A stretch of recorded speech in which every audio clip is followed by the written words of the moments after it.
Bapa kami yang ada di dalam surga, saat ini kami siap untuk mendengar kembali firman-Mu. Berbicara kepada kami seturut rencana kehendak-Mu. Pakai mulut bibir hamba-Mu yang menyampaikan ini menjadi alat saluran berkat. Karena Engkau saja tahu dengan persis apa yang menjadi kebutuhan bagi jiwa rohani kami yang hadir, yang mendengarkan khotbah ini dari awal sampai selesainya.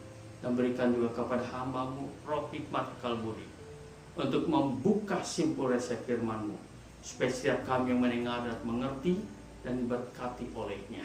Dalam nama Tuhan Yesus Kristus kami sudah berdoa. Amin. Selamat pagi Bapak, Ibu, Saudara-saudari yang dikasihi oleh Tuhan Yesus Kristus. Khotbah saya pada pagi hari ini berjudul "Berbahagialah mereka yang percaya walaupun tidak melihat". Terambil dari Injil Yohanes pasal 20 ayat 24 sampai dengan 29. Pada hari-hari ini kita masih diingatkan oleh pemerintah tentang adanya virus corona.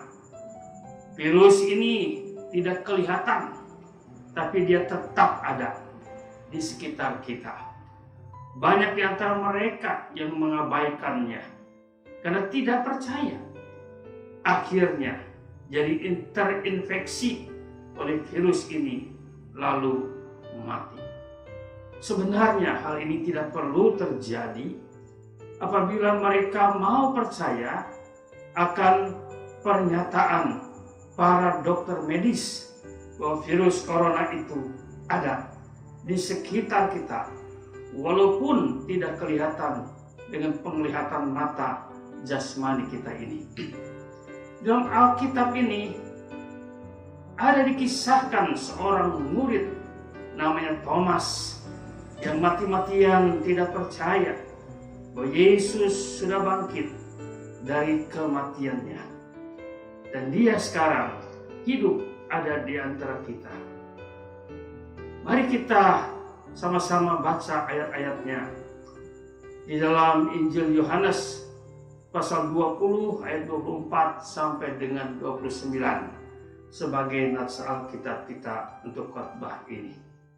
Firman Tuhan berkata, "Tetapi Thomas, seorang dari ke-12 murid itu, yang disebut Didimus, tidak ada bersama-sama mereka ketika Yesus datang ke situ. Maka kata murid-murid yang lain itu kepadanya, 'Kami telah melihat Tuhan.'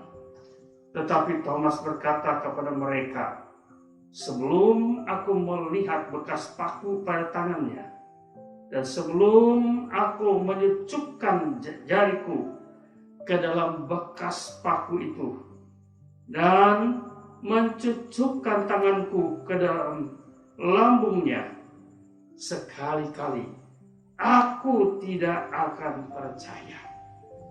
8 hari kemudian murid-murid Yesus berada kembali dalam rumah itu, dan Thomas bersama-sama dengan mereka. Sementara pintu-pintu terkunci, Yesus datang dan ia berdiri di tengah-tengah mereka dan berkata, 'Damai sejahtera bagi kamu.' Kemudian dia berkata kepada Thomas, 'Taruhlah jarimu di sini dan lihatlah tanganku. Ulurkanlah tanganmu dan cucukkanlah ke dalam lambungku. Dan jangan engkau tidak percaya lagi, melainkan percayalah.' Thomas menjawab dia, 'Ya Tuhanku dan Allahku.' Kata Yesus kepadanya, 'Karena kamu telah melihat aku, maka engkau percaya. Berbahagialah mereka yang tidak melihat, namun percaya.'" Dari ayat yang ke-29 ini saya beri judul, "Berbahagialah mereka yang percaya walaupun tidak melihat. Tuhan Yesus katakan ini, dan dia tahu banyak orang yang mempunyai pendirian seperti Thomas, walaupun mereka itu mengaku orang-orang percaya, pengikut Tuhan yang setia, namun di dalam hatinya belum sepenuhnya menerima firman Allah dalam Alkitab ini di dalam hatinya secara utuh. Contohnya seperti Thomas. Dia percaya Yesus seorang rabi atau guru atau pengajar. Dia percaya bahwa Yesus itu seorang nabi yang mengadakan banyak mujizat. Dan Thomas juga percaya Yesus itu Tuhan karena bisa membangkitkan orang yang mati, termasuk Lazarus yang sudah mati 4 hari dalam kubur dan sebagainya. Namun sayang, Thomas tidak percaya bahwa Yesus sudah bangkit dari kubur dan hidup dan ada menyertai orang-orang percaya. Kesaksian murid-murid Yesus yang mengatakan Yesus sudah menampakkan dirinya sambil menunjukkan tangannya bekas lubang paku dan lambungnya bekas tombak serdadu Romawi itu, dianggap hanya sebagai dongeng belaka. Di dalam ayat ke-19 dan ayat 20 pasal ini, apakah saudara juga masih meragukan bahwa Yesus sudah bangkit dari kematian dan dia hidup, bahkan sedang berada di dekatmu saat ini? Ingat kisah Maria Magdalena yang menyangka Yesus yang berdiri di dekatnya itu hanya seorang penunggu taman, dan murid lainnya yang bernama Kleopas dan kawannya yang sedang menuju kampung Emmaus menyangka Yesus itu orang asing. Hari ini saya hendak tegaskan sekali lagi kepada setiap orang percaya, yaitu saudara dan saya, bahwa Yesus sebenarnya sedang ada di dekat kita semua melalui bukti-bukti sebagai berikut ini. Yang pertama, dari pernyataan Yesus sendiri sebelum ia naik ke surga dalam Matius pasal 28 ayat 20 bagian B. Dan ketahuilah, aku menyertai kamu senantiasa sampai kepada akhir zaman. Kalau Yesus sendiri yang bersabda, apakah kita masih ragu-ragu lagi dan tidak percaya lagi seperti Thomas? Ingat, yang tidak percaya itu tidak menyenangkan hati Tuhan dan tidak akan mendapatkan upah apa-apa dari Tuhan. Dan Ibrani pasal 11 ayat 6 katakan, tetapi tanpa iman tidak mungkin orang berkenan kepada Allah. Yang kedua, di bagian lain dalam suratan Ibrani pasal 13 ayat 5 bagian B dan ayat yang ke-6 berkata, karena Allah telah berfirman, aku sekali-kali tidak akan membiarkan kau, dan aku sekali-kali tidak akan meninggalkan engkau. Sebab itu dengan yakin kita dapat berkata, Tuhan adalah penolongku. Aku tidak akan takut apakah yang dapat dilakukan manusia terhadap aku. Artinya, Yesus sangat dekat sekali dengan kita. Sebab janji Allah ini sama dengan janji Yesus.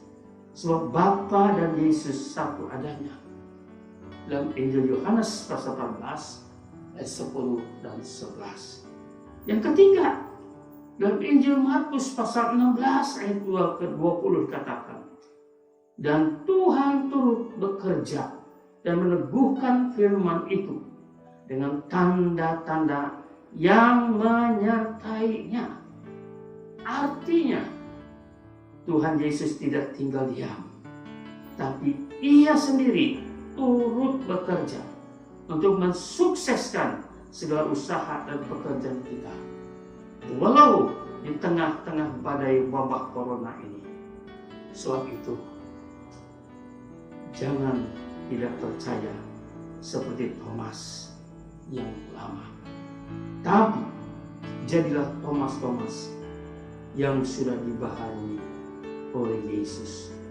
Sebab Yesus sudah mengatakan, berbahagia mereka yang percaya walaupun tidak melihat. Mari kita berdoa. Terima kasih Tuhan buat firman-Mu ini. Biar Roh Kudus menyempurnakan dalam setiap pendengaran hati kami, sehingga kami dijamah, diubahkan oleh kuasa Tuhan, sehingga kami bukan lagi menjadi Thomas yang lama, tetapi Thomas yang sudah dibaharui oleh Roh Kudus. Karena Engkau berkata, berbahagialah orang-orang yang percaya walaupun tidak melihat. Terima kasih Tuhan. Dan saat ini kami berdoa untuk umat-Mu yang telah mengikuti acara ini. Kiranya Tuhan Allah memberkati mereka, memberkati saudara semua. Biarlah kasih daripada Yesus menyertai saudara, dan juga pimpinan Roh Kudus menyertai saudara mulai pada hari ini, besok, dan seterusnya. Kiranya Tuhan memberkati. Amin.